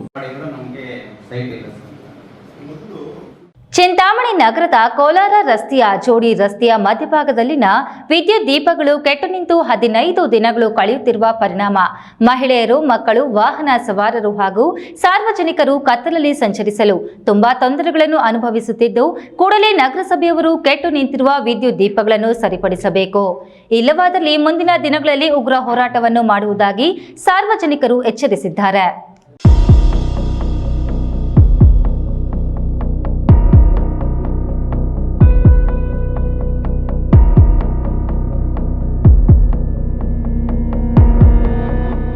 ಚಿಂತಾಮಣಿ ನಗರದ ಕೋಲಾರ ರಸ್ತೆಯ ಜೋಡಿ ರಸ್ತೆಯ ತಪತೇಶ್ವರ ಕಾಲೋನಿಯಿಂದ ಕೋಲಾರ ವೃತ್ತದ ತನಕ ಜೋಡಿ ರಸ್ತೆಯ ಮಧ್ಯಭಾಗದಲ್ಲಿನ ವಿದ್ಯುತ್ ಕಂಬಗಳಲ್ಲಿನ ವಿದ್ಯುತ್ ದೀಪಗಳು ಕೆಟ್ಟು ನಿಂತು 15 ದಿನಗಳು ಕಳೆಯುತ್ತಿದ್ದರೂ ನಗರಸಭೆಯವರು ಮಾತ್ರ ವಿದ್ಯುತ್ ದೀಪಗಳ ದುರಸ್ತಿಗೆ ಮಾತ್ರ ಮುಂದಾಗಿಲ್ಲ. ರಾತ್ರಿಯಾದ್ರೆ ಕಗ್ಗತ್ತಲೆಯಂತೆ ಆಗುವ ಈ ಜೋಡಿ ರಸ್ತೆಯಲ್ಲಿ ವಿದ್ಯುತ್ ದೀಪಗಳಿಲ್ಲದ ಕಾರಣ ಈಗಾಗಲೇ ಈ ರಸ್ತೆಯಲ್ಲಿ ಪ್ರತಿನಿತ್ಯ ಒಂದಲ್ಲ ಒಂದು ಅಪಘಾತಗಳು ನಡೆಯುವುದರ ಜೊತೆಗೆ ದಿನೇ ದಿನೇ ಕಳ್ಳರ ಕಾಟ ಕೂಡ ಹೆಚ್ಚಾಗುತ್ತಿರುವುದರಿಂದ ಸಂಜೆಯಾದ್ರೆ ಈ ರಸ್ತೆಯಲ್ಲಿ ಮಹಿಳೆಯರು, ಮಕ್ಕಳು, ಸಾರ್ವಜನಿಕರು ಸಂಚರಿಸಲು ಭಯಭೀತರಾಗಿದ್ದಾರೆ. ಇನ್ನು ಈ ಕತ್ತಲ ರಸ್ತೆಯಲ್ಲಿ ಸಂಜೆ ಸಮಯದಲ್ಲಿ ವಾಹನ ದಟ್ಟಣೆ ಹೆಚ್ಚಿದ್ರೂ ಕೂಡ ವಾಹನ ಸವಾರರು ವೇಗ ಮಿತಿ ಇಲ್ಲದೆ ರಭಸವಾಗಿ ಸಂಚರಿಸುವುದು ಕೂಡ ಅಪಘಾತಗಳಿಗೆ ಆಹ್ವಾನ ನೀಡುವಂತಾಗಿದೆ. ಕೆಟ್ಟು ನಿಂತಿರುವ ವಿದ್ಯುತ್ ದೀಪಗಳನ್ನು ರಿಪೇರಿ ಮಾಡಿಸುವಂತೆ ನಗರಸಭೆ ಅಧಿಕಾರಿಗಳಿಗೆ ಹಲವಾರು ಬಾರಿ ತಿಳಿಸಿದ್ರೂ ಕೂಡ ಯಾವುದೇ ಪ್ರಯೋಜನವಾಗಿಲ್ಲ. ಈ ಕೂಡಲೇ ಸಂಬಂಧಪಟ್ಟ ನಗರಸಭೆಯವರು ಕೆಟ್ಟು ನಿಂತಿರುವ ವಿದ್ಯುತ್ ದೀಪಗಳನ್ನು ರಿಪೇರಿ ಮಾಡಿ ಸಾರ್ವಜನಿಕರ ಸಂಚಾರಕ್ಕೆ ಅನುಕೂಲ ಮಾಡಿಕೊಡಬೇಕು. ಇಲ್ಲವಾದಲ್ಲಿ ಅಧಿಕಾರಿಗಳ ಕಾರ್ಯವೈಖರಿಯನ್ನು ಖಂಡಿಸಿ ರಸ್ತೆಯಲ್ಲಿ ಬೃಹತ್ ಪ್ರತಿಭಟನೆಯನ್ನು ಹಮ್ಮಿಕೊಳ್ಳುವುದಾಗಿ ತಪತೇಶ್ವರ ಕಾಲೋನಿಯ ಯುವ ಮುಖಂಡ ಶೇಖರ್ ಅವರು ಅಧಿಕಾರಿಗಳಿಗೆ ತಿಳಿಸಿದ್ದಾರೆ. ನಮಸ್ತೆ, ನನ್ನ ಹೆಸರು ಶೇಖರ್ ಅಂತ, ತಪತೇಶ್ವರ ಕಾಲೋನಿ. ಇದು ವಾರ್ಡ್ ನಂಬರ್ 17. ಇಲ್ಲಿ ಸುಮಾರು 2 ವಾರಗಳಿಂದ ಪ್ರತಿಯೊಂದು ಪೋಲಲ್ಲಿ ಒಂದು ಲೈಟ್ ಸಹ ದೀಪ ಇರೋದಿಲ್ಲ. ಇದರ ಬಗ್ಗೆ ನಗರಸಭೆ ಮತ್ತು ಯಾವ ಅಧಿಕಾರಿಗಳಿದ್ದಾರೆ, ಸಂಬಂಧಪಟ್ಟ ಅಧಿಕಾರಿಗಳು ಎಲ್ಲರೂ ಎಚ್ಚೆತ್ತುಕೊಂಡು ಇದನ್ನು ಸರಿಪಡಿಸಿ, ಇದಕ್ಕೆ ಮತ್ತು ಸ್ಪೀಡ್ ಕಟ್ಸ್ ಅನ್ನೋದಿಲ್ಲ. ಪದೇ ಪದೇ ದಿನಕ್ಕೊಂದೊಂದು ಆಕ್ಸಿಡೆಂಟ್ ಆಗ್ತಾಯಿದೆ. ಜನರೆಲ್ಲ ಭಯಭೀತರಾಗ್ತಾ ಇದ್ದಾರೆ. ಇದಕ್ಕೆ ಯಾರ್ಯಾರು ಅಧಿಕಾರಿಗಳು ಸಂಬಂಧಪಟ್ಟಿದ್ದಾರೋ ಎಲ್ಲರೂ ಇದರ ಬಗ್ಗೆ ಕಾಳಜಿ ವಹಿಸಿ ಎಚ್ಚೆತ್ಕೊಳ್ಳಿ. ಮುಂದಿನ ದಿನದಲ್ಲಿ ನೀವು ಎಚ್ಚೆತ್ಕೊಳ್ಳಿಲ್ಲ ಅಂದರೆ ನಾವು ಈ ರೋಡನ್ನು ಬ್ಲ್ಯಾಕ್ ಮಾಡಿ ಧರಣಿ ಮಾಡೋದರಲ್ಲಿ ಯಾವುದೇ ಸಂಶಯ ಇಲ್ಲ. ಬಿದೇವಪ್ಪ, ಈ ನ್ಯೂಸ್ ಟಿವಿ, ಚಿಂತಾಮಣಿ.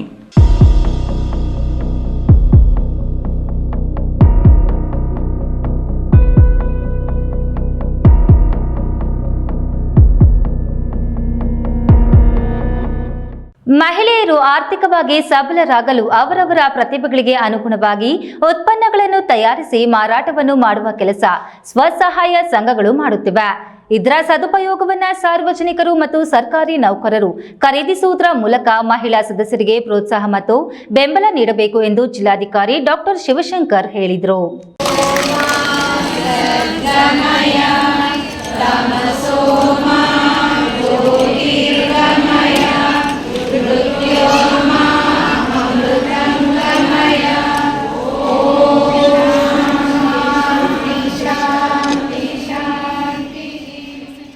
ಬೆಂಗಳೂರು ಗ್ರಾಮಾಂತರ ಜಿಲ್ಲಾ ಪಂಚಾಯಿತಿಯ ಕೌಶಲ್ಯ ಅಭಿವೃದ್ಧಿ, ಉದ್ಯಮಶೀಲತೆ ಮತ್ತು ಜೀವನೋಪಾಯ ಇಲಾಖೆ ವತಿಯಿಂದ ಸಂಜೀವಿನಿ ಡೇ NRLMನಿಂದ ವರಮಹಾಲಕ್ಷ್ಮಿ ಹಬ್ಬದ ಅಂಗವಾಗಿ ಬೆಂಗಳೂರು ಗ್ರಾಮಾಂತರ ಜಿಲ್ಲಾಡಳಿತ ಭವನದಲ್ಲಿ ಸುಮಾರು 50ಕ್ಕೂ ಹೆಚ್ಚು ವಿಭಿನ್ನ ಉತ್ಪಾದನಾ ಉತ್ಪನ್ನಗಳ ಪ್ರದರ್ಶನ ಮತ್ತು ಮಾರಾಟದ 2 ದಿನದ ಮೇಳಕ್ಕೆ ಜಿಲ್ಲಾಧಿಕಾರಿ ಡಾಕ್ಟರ್ ಎನ್ ಶಿವಶಂಕರ್ ಮತ್ತು ಜಿಲ್ಲಾ ಪಂಚಾಯಿತಿ ಮುಖ್ಯ ಕಾರ್ಯನಿರ್ವಹಣಾ ಅಧಿಕಾರಿ ಡಾಕ್ಟರ್ ಅನುರಾಧ ಉದ್ಘಾಟಿಸುವುದರ ಮೂಲಕ ಚಾಲನೆ ನೀಡಿದರು. ಜಿಲ್ಲಾಧಿಕಾರಿ ಡಾಕ್ಟರ್ ಶಿವಶಂಕರ್ ಮಾತನಾಡಿ, ಸಂಜೀವಿನಿ ಮೇಳವನ್ನು ಜಿಲ್ಲಾ ಪಂಚಾಯತ್ನಿಂದ ಆಯೋಜಿಸಲಾಗಿದೆ.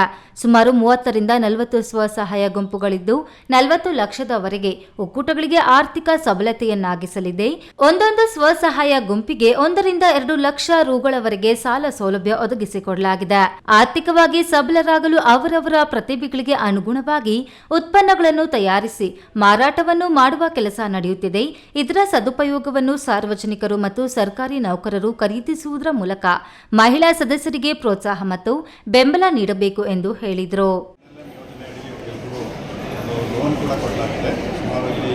ಸುಮಾರು ಒಕ್ಕೂಟಗಳಿದೆ. ಒಕ್ಕೂಟ ಅಂದರೆ ಒಂದು ಒಕ್ಕೂಟದಲ್ಲಿ ಸುಮಾರು 30 ರಿಂದ 40 ಸ್ವಸಹಾಯ ಸಂಘಗಳಿರ್ತದೆ. ಸುಮಾರು 40 ಲಕ್ಷ ತನಕ ಒಂದೊಂದು ಒಕ್ಕೂಟಗಳಿಗೆ ಲೋನನ್ನು ಕೊಡಿಸಲಾಗಿದೆ. ಅಂದರೆ ಒಂದೊಂದು ಸ್ವಸಹಾಯ ಸಂಘಕ್ಕೆ ಸುಮಾರು 1 ಲಕ್ಷದಿಂದ 1.5 ಲಕ್ಷ, 2 ಲಕ್ಷ ತನಕ ಲೋನ್ ಕೊಟ್ಟಿದ್ದಾರೆ. ಅದರ ಮೇಲೆ ಎಲ್ಲ ಮಹಿಳೆಯರು ಅವರು ಸಬಲರಾಗಲಿಕ್ಕೆ ಅಂದರೆ ಕೆಲವೊಂದು ಮಹಿಳಾ ಗುಂಪುಗಳು ಚಕ್ಲಿಗಳು ಮಾಡೋದು ಅಥವಾ ಬೇಕರಿ ಐಟಮ್ಸ್ ತಿನಿಸುಗಳು ಅಂತ ಹೇಳ್ಬೋದು ಅಂಥದ್ದು ಕೆಲವೊಂದು ನೋಡಿದ್ವಿ. ನೀವು ಕೂಡ ಟೇಸ್ಟ್ ಮಾಡಿದ್ರೆ ನಾನು ಟೇಸ್ಟ್ ಮಾಡಿದೆ.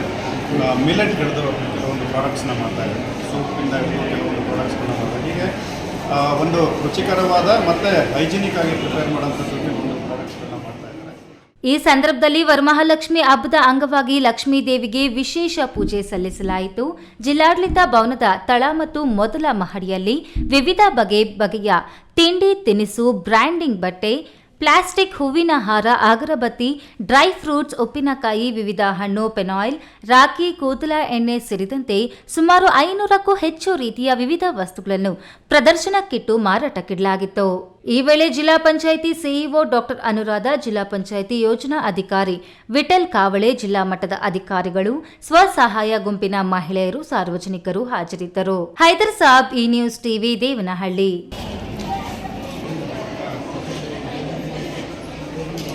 ಮಕ್ಕಳನ್ನು ಸರಿಯಾದ ದಾರಿಯಲ್ಲಿ ನಡೆಸಬೇಕು, ಬಾಲ್ಯ ವಿವಾಹವನ್ನು ತಡೆಯಬೇಕು ಹಾಗೂ ಬಾಲ ಕಾರ್ಮಿಕರಾಗಿ ದುಡಿಸುವ ಕೆಲಸವನ್ನು ಪೋಷಕರು ಮಾಡಿಸುತ್ತಿದ್ದು ಅಪರಾಧವಾಗಿದೆ. ಬಾಲ್ಯ ವಿವಾಹ ಮಾಡುವುದು ಕಾನೂನು ಅಡಿಯಲ್ಲಿ ಅಪರಾಧ ಎಂಬ ವಿಷಯವನ್ನು ಪೋಷಕರಿಗೆ ತಿಳಿಸುವುದು ನಮ್ಮೆಲ್ಲರ ಕರ್ತವ್ಯವಾಗಿದೆ ಎಂದು ಜಿಲ್ಲಾಧಿಕಾರಿ ಅಕ್ರಂ ಪಾಷಾ ತಿಳಿಸಿದರು. ಕೋಲಾರ ಜಿಲ್ಲಾ ಅಧಿಕಾರಿಗಳ ಸಭಾಂಗಣದಲ್ಲಿ ಮಕ್ಕಳ ಬಾಲ್ಯ ವಿವಾಹ ನಿಷೇಧ ಕಾಯ್ದೆ, ಬಾಲಕಾರ್ಮಿಕ ತಡೆ ಕಾಯ್ದೆ ಹಾಗೂ ಪೋಕ್ಸೋ ಕಾಯ್ದೆ ಇಂತಹ ಹಲವಾರು ಕಾಯ್ದೆಗಳ ಬಗ್ಗೆ ಪೋಷಕರಿಗೆ ಹಾಗೂ ಮಕ್ಕಳಿಗೆ ಅರಿವು ಮೂಡಿಸುವ ಒಂದು ದಿನದ ಕಾರ್ಯಾಗಾರವನ್ನು ಜಿಲ್ಲಾಧಿಕಾರಿ ಅಕ್ರಂ ಪಾಷಾ ಉದ್ಘಾಟಿಸಿ ಮಾತನಾಡಿ, ಮಕ್ಕಳನ್ನು ಸರಿಯಾದ ದಾರಿಯಲ್ಲಿ ನಡೆಸಬೇಕು, ಬಾಲ್ಯ ವಿವಾಹವನ್ನು ತಡೆಯಬೇಕು ಹಾಗೂ ಬಾಲಕಾರ್ಮಿಕರಾಗಿ ದುಡಿಸುವ ಕೆಲಸವನ್ನು ಪೋಷಕರು ಮಾಡಿಸುತ್ತಿದ್ದು ಅಪರಾಧವಾಗಿದೆ. ಬಾಲ್ಯ ವಿವಾಹ ಮಾಡುವುದು ಕಾನೂನು ಅಡಿಯಲ್ಲಿ ಅಪರಾಧ ಎಂಬ ವಿಷಯವನ್ನು ಪೋಷಕರಿಗೆ ತಿಳಿಸುವುದು ನಮ್ಮೆಲ್ಲರ ಕರ್ತವ್ಯವಾಗಿದೆ. ಪೋಕ್ಸೋ ಕಾಯ್ದೆಯ ಬಗ್ಗೆ ಅರಿವು ಉಂಟು ಮಾಡುವುದು ಅವಶ್ಯಕವಾಗಿದ್ದು, ಮಕ್ಕಳ ಸರ್ವತೋಮುಖ ಬೆಳವಣಿಗೆ ಹಾಗೂ ಮಕ್ಕಳ ಹಕ್ಕುಗಳ ರಕ್ಷಣೆಗಾಗಿ ಜಿಲ್ಲೆಯಲ್ಲಿ ಉತ್ತಮ ಸೌಲಭ್ಯ ಕಲ್ಪಿಸಬೇಕೆಂದರು. ನಾವು ನಿಮ್ಗೆ ಇವತ್ತೇನು ಹೇಳ್ತೀವಿ, ನೀವೇನು ಇಲ್ಲಿವರೆಗೂ ಕಲ್ತಿದ್ದೀರಾ ಅದನ್ನು ಜನರಿಗೆ ಮುಟ್ಟಿಸುವುದು ಅತ್ಯಮೂಲ್ಯವಾಗಿದೆ. ಸೊ ಆ ಒಂದು ಉದ್ದೇಶದಿಂದ ನಿಮಗೆಲ್ಲ ಇವತ್ತು ಕರೆದಿದ್ದೇವೆ. ಇವತ್ತು ಈ ಕಾರ್ಯಾಗಾರದ ಪ್ರಯೋಜನವನ್ನು ನೀವು ಪಡ್ಕೊಳ್ಬೇಕು. ಈ ವೇಳೆ ಜಿಲ್ಲಾ ಕಾನೂನು ಸೇವೆಗಳ ಪ್ರಾಧಿಕಾರದ ಸದಸ್ಯ ಕಾರ್ಯದರ್ಶಿ ಸುನಿಲ್ ಎಸ್ ಹೊಸಮನಿ, ಪೊಲೀಸ್ ವರಿಷ್ಠಾಧಿಕಾರಿ ನಿಖಿಲ್ ಬಿ, ಜಿಲ್ಲಾ ಆರೋಗ್ಯ ಮತ್ತು ಕುಟುಂಬ ಕಲ್ಯಾಣ ಅಧಿಕಾರಿ ಜಗದೀಶ್, ಮಹಿಳಾ ಮತ್ತು ಮಕ್ಕಳ ಅಭಿವೃದ್ಧಿ ಇಲಾಖೆಯ ಉಪನಿರ್ದೇಶಕ ನಾರಾಯಣಸ್ವಾಮಿ ಎನ್ ಮತ್ತು ಬಾಲ್ಯ ವಿವಾಹದ ಜಿಲ್ಲಾ ನೋಡಲ್ ಅಧಿಕಾರಿ ವಂಶೀಕೃಷ್ಣ ಮತ್ತಿತರರು ಉಪಸ್ಥಿತರಿದ್ದರು. ಸತೀಶ್, ಈ ನ್ಯೂಸ್ ಟಿವಿ, ಕೋಲಾರ. ಸಂವಿಧಾನದ 4ನೇ ಅಂಗವಾಗಿರುವ ಪತ್ರಿಕಾ ರಂಗವು ವಸ್ತುನಿಷ್ಠ ವರದಿಗಳನ್ನು ಮಾಡುವ ಮೂಲಕ ಸಮಾಜದ ಅಭ್ಯುದಯಕ್ಕೆ ಶ್ರಮಿಸಬೇಕಿದೆ ಎಂದು ಶಾಸಕ ಕೆಎಚ್ ಪುಟ್ಟಸ್ವಾಮಿ ಗೌಡ ಹೇಳಿದರು. ಹೃದಯಪೂರ್ವಕ ಧನ್ಯವಾದಗಳೊಂದಿಗೆ ಗೌರಿಬಿದನೂರು ನಗರದ ತಾಲೂಕು ಪಂಚಾಯಿತಿ ಕಚೇರಿ ಆವರಣದಲ್ಲಿ ಕಾರ್ಯನಿರತ ಪತ್ರಕರ್ತರ ಭವನ ನಿರ್ಮಾಣಕ್ಕೆ ಶಾಸಕ ಪುಟ್ಟಸ್ವಾಮಿ ಗೌಡ ಭೂಮಿ ಪೂಜೆ ನೆರವೇರಿಸಿ ಮಾತನಾಡಿ, ಹಳೆಯ ಪತ್ರಕರ್ತರ ಭವನ ದುರಸ್ತಿ ಮಾಡಲಾಗದಷ್ಟು ಶಿಥಿಲಾವಸ್ಥೆಯಲ್ಲಿತ್ತು. ಆದರೂ ಪತ್ರಕರ್ತರ ಬೇಡಿಕೆ ಮೇರೆಗೆ ಭವನ ದುರಸ್ತಿಗೊಳಿಸುವ ಜೊತೆಗೆ ಪತ್ರಕರ್ತರ ಕಾರ್ಯಕ್ರಮಗಳಿಗೆ ಅನುಕೂಲವಾಗಲೆಂದು ಇಂದು ಹೊಸ ಭವನ ನಿರ್ಮಾಣಕ್ಕೆ ಗುದ್ದಲಿ ಪೂಜೆ ನೆರವೇರಿಸಲಾಗಿದೆ ಎಂದರು. ಕಟ್ಟಡಕ್ಕೆ ಶಂಕುಸ್ಥಾಪನೆ ಮಾಡಿದ್ದೀವಿ. ಅದು ಪತ್ರಕರ್ತರ ಬಹುದಿನದ ಬೇಡಿಕೆ ಆಗಿತ್ತು. ನಮಗೊಂದು ಕಟ್ಟಡ ಬೇಕು. ಇರೋ ಕಟ್ಟಡ ಶಿಥಿಲವಾಗಿದೆ, ಯಾವಾಗ ಬೇಕಾದ್ರೂ ಬಿದ್ದು ಹೋಗ್ಬೋದು ಅಂತ ಒಂದು ಮಟ್ಟದಲ್ಲಿದೆ. ನಾವಲ್ಲಿ ಕೂತ್ಕೊಳ್ಳೋಕೆ ಭಯ ಆಗ್ತಾಯಿದೆ. ದಯಮಾಡಿ ಒಂದು ಹೊಸ ಕಟ್ಟಡವನ್ನು ನಿರ್ಮಾಣ ಮಾಡಿಕೊಡಿ ಅಂತ ಅಂದ್ಬಿಟ್ಟು ಇಡೀ ತಾಲೂಕಿನ ಎಲ್ಲ ಪತ್ರಕರ್ತರು ಬೇಡಿಕೆ ಇಟ್ಟಿದ್ರು. ಇವಾಗ ಆದಷ್ಟು ಬೇಗ ಕಟ್ಟಡವನ್ನು, ಹಳೆ ಕಟ್ಟಡವನ್ನು ಕೆಡವಿ ಹೊಸ ಕಟ್ಟಡ ನಿರ್ಮಾಣ ಮಾಡಬೇಕು ಅಂತ ಆದೇಶ ಮಾಡಿದ್ದೆ. ಅದರ ಪ್ರಕಾರ ಇವತ್ತು ಶಂಕುಸ್ಥಾಪನೆ ಆಗಿದೆ. ಕಟ್ಟಡ ಕಟ್ಟೋದಕ್ಕೆ ಆದಷ್ಟು ಬೇಗ. ಈ ವೇಳೆ ತಹಶೀಲ್ದಾರ್ ಮಹೇಶ್ ಎಸ್ಪತ್ರಿ, ತಾಲೂಕು ಪತ್ರಕರ್ತರ ಸಂಘದ ಅಧ್ಯಕ್ಷ ದೇವಿ ಮಂಜುನಾಥ್, ತಾಲೂಕು ಪಂಚಾಯಿತಿ ಕಾರ್ಯನಿರ್ವಹಣಾ ಅಧಿಕಾರಿ ಹೊನ್ನೆಯ್ಯ ಜಿಕೆ, ವೃತ್ತ ನಿರೀಕ್ಷಕ ಕೆಪಿ ಸತ್ಯನಾರಾಯಣ್, ಪೌರಾಯುಕ್ತೆ DM Geetha, BEO Srinivasamurthy, CDPO Ravi, ಲೋಕೋಪಯೋಗಿ ಇಲಾಖೆಯ ಎಇಇ ಪ್ರಕಾಶ್ ಮುಂತಾದವರು ಹಾಜರಿದ್ದರು. ಪ್ರದೀಪ್, ಈ ನ್ಯೂಸ್ ಟಿವಿ, ಗೌರಿಬಿದನೂರು. ಇದೀಗ ವಿರಾಮದ ನಂತರ ಈ ನ್ಯೂಸ್ ಟಿವಿ ಮುಂದುವರಿಯುತ್ತದೆ. ಜೈನ್ ಮಿಷನ್ ಆಸ್ಪತ್ರೆ ಜೈನ್ ಮಿಷನ್ ಟ್ರಸ್ಟ್ನ ಲಾಭರಹಿತ ಉಪಕ್ರಮ. ಕರ್ನಾಟಕ ರಾಜ್ಯ ಬೀಜ ನಿಗಮ ಪಕ್ಕ ಬಿಬಿ ರಸ್ತೆ, ಚಿಕ್ಕಬಳ್ಳಾಪುರ. ದಶಕಗಳಿಂದ ಆರೋಗ್ಯ ಕ್ಷೇತ್ರದಲ್ಲಿ ಲಾಭರಹಿತವಾಗಿ ಸೇವೆ ಸಲ್ಲಿಸುತ್ತಿರುವ ಜೈನ್ ಮಿಷನ್ ಆಸ್ಪತ್ರೆ ದಿನದ 24 ಗಂಟೆ ತುರ್ತು ಚಿಕಿತ್ಸೆಯಿಂದ ಹಿಡಿದು ಎಲ್ಲಾ ಕಾಯಿಲೆಗಳಿಗೂ ಇಲ್ಲಿ ಚಿಕಿತ್ಸೆ ಲಭ್ಯ. ದೂರವಾಣಿ ಸಂಖ್ಯೆ 08156295108. ತುರ್ತು ಸಹಾಯವಾಣಿ 6364464470. ಮಕ್ಕಳ ಹೈಯರ್ ಎಜುಕೇಶನ್, ಮಗಳ ಮದುವೆ, ಕನಸಿನ ಸ್ವಂತ ಮನೆ, ಇಷ್ಟಕ್ಕೆಲ್ಲ ಹಣ ಹೇಗ್ ಹೊಂದ್ಸೋದು ಅಂತ ಟೆನ್ಷನ್ ಅಲ್ಲಿದ್ದೀರಾ? ಇರೋ ಚಿನ್ನನ ಅಡ ಇಡೋಕ್ ಹೋದ್ರೆ ಬಡ್ಡಿ ಮೇಲ್ ಬಡ್ಡಿ ಕಟ್ಬೇಕು. ಬೇಡ, ಮಾರ್ಬಿಡೋಣ ಅಂದ್ರೆ ಅರ್ಧ ಬೆಲೆ ಕೇಳ್ತಾರೆ ಅನ್ನೋ ಆತಂಕದಲ್ಲಿದ್ದೀರಾ? ಟೆನ್ಷನ್ ಬಿಡಿ, ಇಂದೇ ಹಿಂದೂಸ್ತಾನ್ ಗೋಲ್ಡ್ ಕಂಪನಿಗೆ ಬನ್ನಿ. ನೀವು ಅಡ ಇಟ್ಟಿರೋ ಚಿನ್ನವನ್ನ ಬಿಡಿಸ್ತಾರೆ ಹಾಗೂ ನಿಮ್ಮಲ್ಲಿರೋ ಚಿನ್ನವನ್ನ ಇಂದಿನ ಆನ್ಲೈನ್ ಬೆಲೆಗೆ ಕೊಂಡುಕೊಂಡು ತಕ್ಷಣ ನಿಮ್ ಬಾಕಿ ಹಣ ಕೊಡ್ತಾರೆ. ಹಿಂದೂಸ್ತಾನ್ ಗೋಲ್ಡ್ ಕಂಪನಿ, ಇದು ನಿಮ್ಮ company. Hindustan gold company, it's your company. ವಿರಾಮದ ನಂತರ ಈ ನ್ಯೂಸ್ ಟಿವಿಗೆ ಮತ್ತೆ ಸ್ವಾಗತ. ಇದೀಗ ಸಂಕ್ಷಿಪ್ತ ಸುದ್ದಿಗಳು. ಚೇಳೂರು ತಾಲೂಕಿನ ಪಾಳ್ಯಕೆರೆ ಗ್ರಾಮ ಪಂಚಾಯಿತಿಯ ಮಂಡ್ಯಂಪಲ್ಲಿ ಗ್ರಾಮದಲ್ಲಿ 3 ದಿನಗಳ ಶ್ರೀ ಕೋದಂಡರಾಮಸ್ವಾಮಿ ಮತ್ತು ನವಗ್ರಹ ನಾಗದೇವತೆಗಳ ಹಾಗೂ ಕುಂಭಾಭಿಷೇಕ ಪ್ರತಿಷ್ಠಾಪನೆಯ ಮಹೋತ್ಸವ ಕಾರ್ಯಕ್ರಮ ಯಶಸ್ವಿಯಾಗಿ ನೆರವೇರಿತು. ಪೂಜಾ ಅಭಿಷೇಕಗಳು, ಹೋಮಗಳು, ಮಹಾಕುಂಭಾಭಿಷೇಕ, ಪುಷ್ಪ ಅಲಂಕಾರಗಳು ನಡೆಯಿತು. ಗ್ರಾಮಸ್ಥರು, ದಾನಿಗಳು ಆಗಮಿಸಿ ದೇವರಿಗೆ ವಿಶೇಷ ಪೂಜೆಗಳು ಸಲ್ಲಿಸಿ ಪುನೀತರಾದರು. ದೇವಾಲಯದ ಅಭಿವೃದ್ಧಿ ಸಮಿತಿಯಿಂದ ದಾನಿಗಳಿಗೆ ಆತ್ಮೀಯವಾಗಿ ಸನ್ಮಾನಿಸಿ ಗೌರವಿಸಲಾಯಿತು. ಗ್ರಾಮದಲ್ಲಿ 3 ದಿನಗಳ ಕಾಲ ಹಬ್ಬದ ವಾತಾವರಣ ಇತ್ತು. ಹಗಲು ಚಕ್ಕಲ ಭಜನೆ, ರಾತ್ರಿ ರಾಮ ಭಜನೆ, ಸಂಗೀತ ರಸ ಮಂಜರಿ ನಡೆಯಿತು. ಬೆಂಗಳೂರು ಹೈದರಾಬಾದ್ ರಾಷ್ಟ್ರೀಯ ಹೆದ್ದಾರಿ 44ರ ಪೆರೇಸಂದ್ರ ಬಳಿಯ ಸಾತಲಿ ಕ್ರಾಸ್ನಲ್ಲಿ ಹೆದ್ದಾರಿ ಮಧ್ಯೆ ಸರಕು ತುಂಬಿದ್ದ ಲಾರಿ ಕೆಟ್ಟು ನಿಂತ ಪರಿಣಾಮವಾಗಿ 2 ಗಂಟೆಗಳ ಕಾಲ ಟ್ರಾಫಿಕ್ ಸಮಸ್ಯೆ ಉಂಟಾದ ಘಟನೆ ಮಂಗಳವಾರ ಸಂಜೆ ನಡೆಯಿತು. ಅಧಿಕ ಪ್ರಮಾಣದಲ್ಲಿ ಸಾಮಗ್ರಿಗಳನ್ನು ತುಂಬಿಸಿಕೊಂಡಿದ್ದ ಲಾರಿ ರಾಷ್ಟ್ರೀಯ ಹೆದ್ದಾರಿಯ ಸಾದಲಿ ಕ್ರಾಸ್ನಲ್ಲಿ ಮುಂದೆ ಹೋಗಲಾರದೆ ಕೆಟ್ಟು ನಿಂತಿದೆ. ಹೈದರಾಬಾದ್ ಕಡೆಯಿಂದ ಬೆಂಗಳೂರಿಗೆ ತೆರಳುವ ವೇಳೆ ಲಾರಿ ಕೆಟ್ಟು ನಿಂತಿತ್ತು. ಲಾರಿ ಹೆದ್ದಾರಿಯ ಮಧ್ಯಭಾಗದಲ್ಲಿ ಕೆಟ್ಟು ನಿಂತ ಕಾರಣದಿಂದ ಮಂಗಳವಾರ ಸಂಜೆ ಸುಮಾರು ಹೊತ್ತು ಟ್ರಾಫಿಕ್ ಜಾಮ್ ಸಮಸ್ಯೆ ಉಂಟಾಗಿ ಸುಗಮ ಸಂಚಾರಕ್ಕೆ ಬಹಳಷ್ಟು ತೊಂದರೆಯಾಯಿತು. ಕೊನೆಗೂ ಲಾರಿಯನ್ನು ರಸ್ತೆಯಿಂದ ತೆರವುಗೊಳಿಸದೆ ಟ್ರಾಫಿಕ್ ಜಾಮ್ ಸಮಸ್ಯೆ ಪರಿಹಾರ ಕಾಣುವುದಿಲ್ಲ ಎಂದು ಅರಿತ ಪೆರೇಸಂದ್ರ ಪೊಲೀಸ್ ಕ್ರೇನ್ ತರಿಸಿ ಲಾರಿಯನ್ನು ರಸ್ತೆಯಿಂದ ತೆರವು ಮಾಡಿದ್ರು. ಯಂಗ್ ಇಂಡಿಯಾ ಡೆವಲಪ್ಮೆಂಟ್ ಸೊಸೈಟಿ ಆರೋಗ್ಯ ಇಲಾಖೆ ವತಿಯಿಂದ ಕೋಲಾರ ನಗರದ ಸರ್ಕಾರಿ ಪ್ರಥಮ ದರ್ಜೆ ಕಾಲೇಜಿನಲ್ಲಿ ಅಂತಾರಾಷ್ಟ್ರೀಯ ಯುವ ದಿನಾಚರಣೆ ಹಮ್ಮಿಕೊಳ್ಳಲಾಗಿತ್ತು. ಜಿಲ್ಲಾ ಕಾನೂನು ಸೇವೆಗಳ ಪ್ರಾಧಿಕಾರ ನ್ಯಾಯಾಧೀಶರು ಹಾಗೂ ಸದಸ್ಯ ಕಾರ್ಯದರ್ಶಿಗಳಾದ ಸುನಿಲ್ ಎಸ್ ಹೊಸಮನಿ ಮಾತನಾಡಿ, ಹದಿಹರಿಯದ ಜೀವನದಲ್ಲಿ ರೂಢಿಸಿಕೊಂಡ ನಡವಳಿಕೆಗಳು ಹಾಗೂ ಜೀವನ ಶೈಲಿಗಳು ಮುಂದಿನ ಜೀವನಕ್ಕೆ ಬುನಾದಿಯಾಗಲಿವೆ. ಇದರಿಂದ ಮುಂದಿನ ಜನಾಂಗದ ಮೇಲೂ ಉತ್ತಮ ಪರಿಣಾಮ ಉಂಟಾಗುತ್ತದೆ ಎಂದರು. ಕಾರ್ಯಕ್ರಮದಲ್ಲಿ ಆರೋಗ್ಯ ಇಲಾಖೆ ಏಡ್ಸ್ ನಿಯಂತ್ರಣ ಅಧಿಕಾರಿ ಡಾಕ್ಟರ್ ಜಿ ಪ್ರಸನ್ನಕುಮಾರ್, ರಾಜ್ಯ ಮಾಲಿನ್ಯ ನಿಯಂತ್ರಣ ಮಂಡಳಿಯ ಜಿಲ್ಲಾ ಪರಿಸರ ಅಧಿಕಾರಿ ಡಾಕ್ಟರ್ ಕೆ ರಾಜು, ವಿಕಲಚೇತನ ಹಾಗೂ ಹಿರಿಯ ನಾಗರಿಕರ ಸಬಲೀಕರಣ ಇಲಾಖೆಯ ಅಂಗವಿಕಲಾಧಿಕಾರಿ ಎಂ ರಮ್ಯಾ, ಕಾಲೇಜಿನ ಪ್ರಾಂಶುಪಾಲ ತ್ಯಾಗರಾಜು ಮತ್ತಿತರರು ಹಾಜರಿದ್ದರು. ಕೊನೆಯದಾಗಿ ಮತ್ತೊಮ್ಮೆ ಹೆಡ್ಲೈನ್ಸ್. ಕೆಐಎಡಿಬಿ ಭೂಸ್ವಾಧೀನ ವಿರೋಧಿಸಿ ರೈತ ಸಂಘದಿಂದ ಪ್ರತಿಭಟನೆ. ರೈತ ನಾಯಕರನ್ನು ಬಂಧಿಸಿದ್ದನ್ನ ವಿರೋಧಿಸಿ ಚಿಕ್ಕಬಳ್ಳಾಪುರ ಕೋಲಾರ ಮಾರ್ಗದ ರಸ್ತೆ ತಡೆ. ಪೊಲೀಸರು ರೈತರ ನಡುವೆ ಮಾತಿನ ಚಕಮಕಿ. ಕೈಗಾರಿಕೆಗಳಿಗೆ ಕೃಷಿ ಭೂಮಿ ವಶಪಡಿಸಿಕೊಳ್ಳುವುದನ್ನು ವಿರೋಧಿಸುವುದಕ್ಕೆ ಕೋಡಿಹಳ್ಳಿ ಚಂದ್ರಶೇಖರ್ ಬೈರೇಗೌಡ ಬಂಧನ ಖಂಡಿಸಿ ಚಿಕ್ಕಬಳ್ಳಾಪುರದಲ್ಲಿ ರೈತ ಸಂಘದಿಂದ ಪ್ರತಿಭಟನೆ. ಸಂಚಾರ ಅಸ್ತವ್ಯಸ್ತ. ಕುತೂಹಲ ಮೂಡಿಸಿದ ಮಾಲೂರು ಶಾಸಕರ ಚುನಾವಣೆ ವಿವಾದ. ಇವಿಎಂ ಉಗ್ರಾಣದ ಬಾಗಿಲು ತೆಗೆದು ಪರಿಶೀಲನೆ. ನಿರ್ದಿಷ್ಟ ದಾಖಲೆಗಳು ಲಭ್ಯವಾಗಿಲ್ಲ. ಜಿಲ್ಲಾಧಿಕಾರಿ ಅಕ್ರಮ್ ಪಾಷಾ.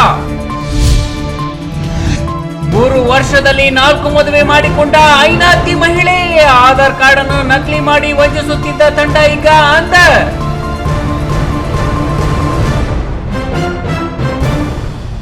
ದಿನನಿತ್ಯದ ಸುದ್ದಿ ಸ್ವಾರಸ್ಯಕ್ಕಾಗಿ ತಪ್ಪದೇ ವೀಕ್ಷಿಸಿ ಈ ನ್ಯೂಸ್ ಟಿವಿ.